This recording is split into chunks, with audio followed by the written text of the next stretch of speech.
Thank you for the opportunity to sort of take part in this incredible groundless moment that we're all sharing. But, not from inside the country where a lot of it's stemming from, but from outside looking on. I said in the very first council meeting just how much the rest of the world is looking on in amazement, in horror, distress, uncertainty is such the sort of keynote of our time. So, look, last time Tom Murphy spoke so eloquently, really about how strangely sort of extraterrestrial we managed to make ourselves. We live on a planet, an extraordinary planet. Everybody would remember that moment that Voyager turned back right at the edge of everything to look back to see us, this one blue pixel swimming in immense space. And it's a marvel. It's a one-off. It's an extraordinary planet, and yet we can live with this sense of primacy towards it that just turns us into a kind of predator. We predate the whole living Earth with this mindset that is not able to agree to be fully here, fully embedded in just where we are. We have such a potent kind of ability to replace the creaturely reality of ourselves. We could call it culture, but it's another word for that is we make ourselves up constantly and in a way that carefully curates and keeps the lived reality at a subtle distance. And so that's what I'd like to talk about, because right now we're hurtling, towards a climate that is so hostile to human flourishing that it actually puts the other clear present dangers we're facing into a place where they look almost minor, they look almost tame by comparison. It's civilizational suicide possibly that we're hurtling towards. It's also could even be species suicide. So why is it possible and how is it possible to be just so at a sort of unloving distance from the extraordinary planet that we seem to have sprung from, that is us? There's a Californian poet, Rafael Jesus Gonzalez, who ended a poem by saying, awakening awakening to what is now, we must defend the earth from ourselves with a fierce love. So this question of fierce love is one thing I want to talk about. What is it that makes us alien to our miraculous planet? There's a sort of sober recognition that we're slipping now into this ever more dangerous place, but it's the first time probably that we could truly say everybody on earth is feeling the same threat, the same matter is nudging every single one of us. So there's such clear speech from the earth right now in such a geopolitically charged moment. So that's where we are. And I find myself feeling, and I'm pretty sure you do too, feeling injured or even humiliated by the gap, by the mismatch, the continual mismatch between this reality and how we live. Just as if it was a little distance, 7 inches away from reality at every point. How did we get to be a civilization that is so cold-hearted, so aggressively indifferent towards the entire one-off living planet that this is? Robert Hass, the American poet Robert Hass, he once posed the situation this way. He said, we are the only protectors, and we are what needs to be protected, and we are what it needs to be protected from. Now, from one point of view, this is a no way out situation. Everywhere we look, we see uncertainty closing in, even from our own actions. From another point of view, this is pointing to the roundness of the moment, the roundness that in every direction that we look right now, each of those 3 aspects We are the only protectors. We are also what needs to be protected. And we are what it needs to be protected from. This can be the kind of enlivening set of prompts each time we look at our, let's call it by its name, our strange distancing from reality. I also want to mention a quote that I put at the head of my most recent book from Barry Lopez. He wrote it close to his death. He wrote it in an essay called Love in a Time of Terror. And what he said is this: in this moment, is it still possible to face the gathering darkness and say to the physical earth and to all its creatures, including ourselves, fiercely and without embarrassment, I love you, and to embrace fearlessly the burning world? So the approach I've taken in the most recent book, of course, is the powerful gift from the Zen koan tradition of approaching these huge things with the potency of not knowing. It is actually a dynamic process, not knowing. It's utterly different from not having a clue. It's the ability to put aside what we think we know, to discover, in a sense, bare and nakedly, what is happening, what, with the finest grain attention and awareness we can bring to that, and to face the extraordinary difficulty of the moment with that kind of fierce, undeterrable kind of love. And koans, I think, are very fit for purpose in a time of crisis, because they are themselves a kind of crisis of mind. They raise a crisis of mind. And any crisis, the kind of crises we're in, they burn through our preset expectations, our presumptions. They leave us more naked. They leave us in a novel state, which is very close to the kind of state of not knowing that a Zen koan consciously moves towards as a productive thing to do. And the first thing to go with any koan is any kind of substantive assumption of having a self-evident, separate self that just does not stand up to scrutiny. Obviously, language creates this sense of self, that's part of it, but I wonder sometimes if it's huge tenacity in human beings is also because we're born so helpless. Of all the mammalian species, we are the least fit for life when we're born. We are still undergoing gestation, in a sense, outside the womb. And there's that long period of extensive, utterly extensive dependence on the goodwill and the care and the natural responsive care of the people around us. So we start off as children who know instinctively exactly how we cannot be carved out of the whole of what is here. We just can't. It is us so plainly. Adults then move into a place where we have to work really hard to get back to that, to get back to experiencing that obvious fact, and to thereby being able to come forth with the compassion that arises in that reality of vast interconnectedness. There is a Zen koan I won't go into in detail, but it does ask the question of how does the Bodhisattva of compassion, often depicted as having many arms extending with many open hands, and in each open hand an eye, a clear-seeing eye. That's the way of understanding is compassion, reaching up with clear-eyed clarity towards what is happening. And when asked about this, one person in the narrative encounter of that particular koan says, what the question is, how does she use those many hands and eyes? And this particular person says, oh, that's like reaching for a pillow in the middle of the night. In other words, it's the natural effortless effort to just continually make everything a little more at ease in what is a precarious mortal existence. At the same time, this person is then challenged by another who says, that's good, but it's not the whole of it.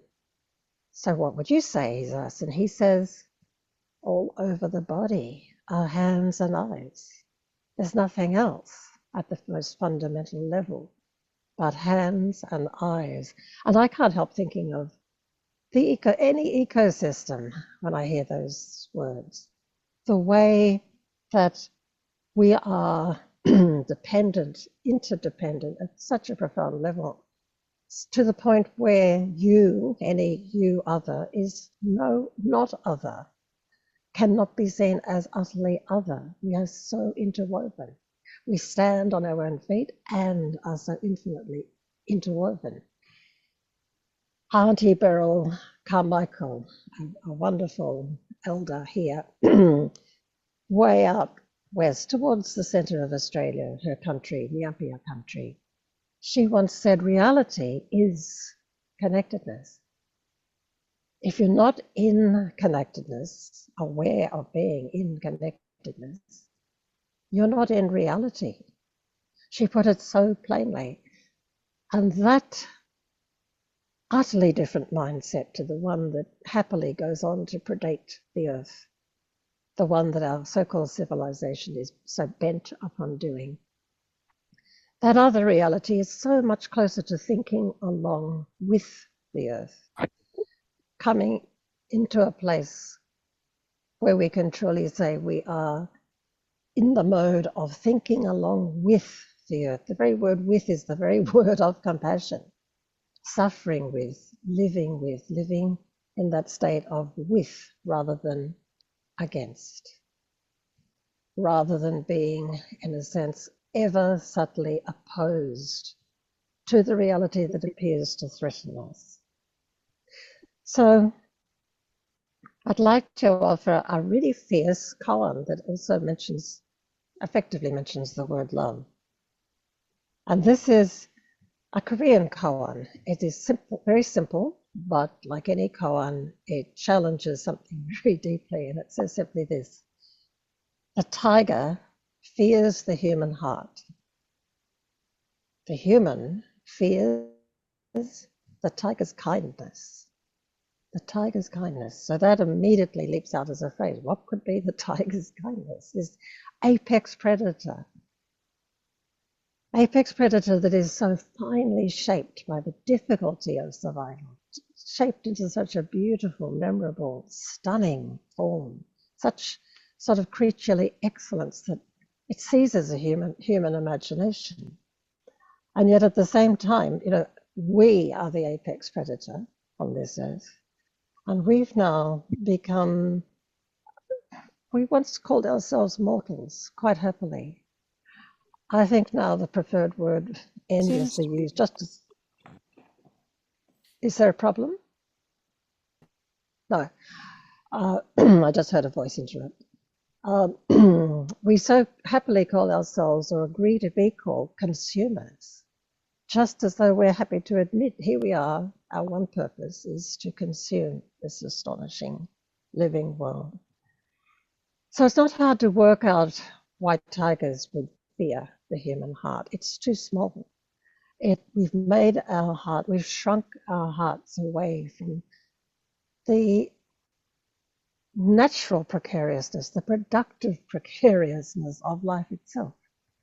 We shrink away from it, and we have infinite genius in ways of replacing it with distraction, replacing it with quite wonderful things at times, but ultimately replacing it with some kind of story about safety. Okay. So I think what I was speaking about was the fact that Indigenous languages in Australia, of which there are so many, 600 languages originally, and none of them have a word for security or safety. They simply do not bend in that direction, but they have infinite, well, not infinite, but many, many terms for care, for duty of care, in a sense, it is the most natural, what is most naturally flows out of the very precariousness, the tenacious precariousness of our being here in a mortal body and in difficult circumstances. And just like the tiger becomes more magnificent because of its as an apex predator, its difficulty, its huge difficulty in obtaining the food it needs. That's what makes it such, that's, I think, what makes it reach so deeply into us. It is so beautiful, so excellent. Whereas ours scrounging around and scrambling for safety makes us small, makes us, at best, sort of flinching. People, we flinch away from death and difficulty and our natural precariousness. So the koan, the tiger koan, leaves us with this very provocative phrase, the kindness, the tiger's kindness. If we can still feel the indent on our necks of 7-inch tiger teeth, as they once were, in our fragile, snappable necks, if we can feel that, can we feel our way from that to where the source of kindness lies, where the source of connectedness and kindness actually arises? Because isn't it the enlivening fact of our own precariousness and our mortality that opens the way to caring? Is it not the very source? To a fierce enough love for the world, the ability to, as Barry Lopez so tenderly said, and so vulnerably said at that moment close to his death, can we embrace fearlessly a burning world, a difficult, challenging and burning world? Because isn't it our willingness to fully suffer and process the fact of our own mortality and precariousness that opens us up to our most human core, where we can only find an inherent expectation of kindliness? Consider as a human infant how utterly we expect and lean into the expectation of interkindliness, kindliness between each other, a duty of care that will leave us able to proceed. So right now, I'll finish off by just saying, right now it feels to me as though this natural phrase, duty of care,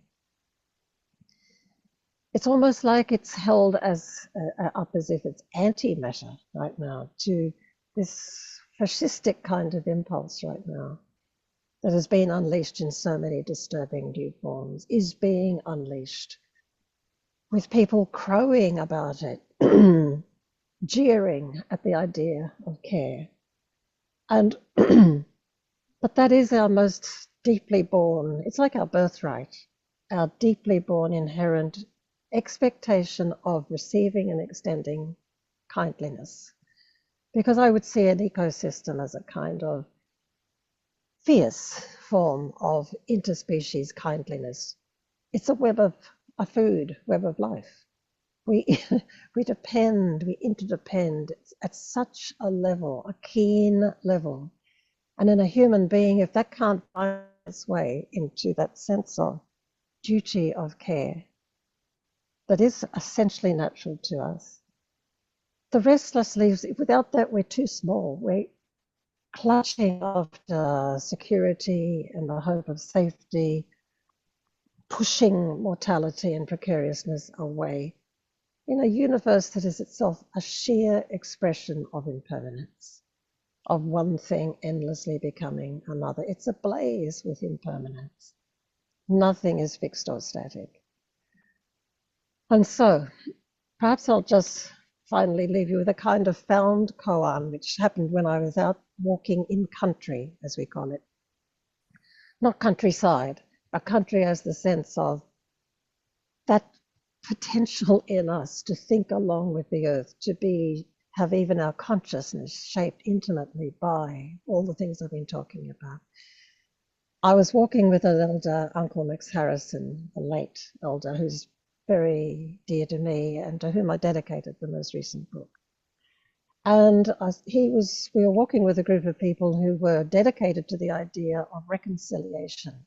In other words, admitting the colonial guilt we carry and moving towards reconciling that whole egregious matter. And at a certain point, he simply turned round in his tracks to 15, 20 people, and he said, I don't hold with this word, reconciliation. Everybody was taken aback and sort of shocked. And then he said, how can you talk about reconciliation when there has been no relationship in the first place? So what is there to conciliate, we ask ourselves, So then he simply bent down, picked up a handful of earth and held it up towards us and said, I tell both mobs, reconciliate with this. Reconcile with this, that handful of earth and all that it implies. And when he said both mobs, he means white fella, black fella, but he means every kind of oppositional creation we can dream up. Reconcile with this, and on the path to reconciling with a handful of earth and all that it implies, what's left? What's left to conciliate? How much will have been conciliated in that process? So I'll leave it there.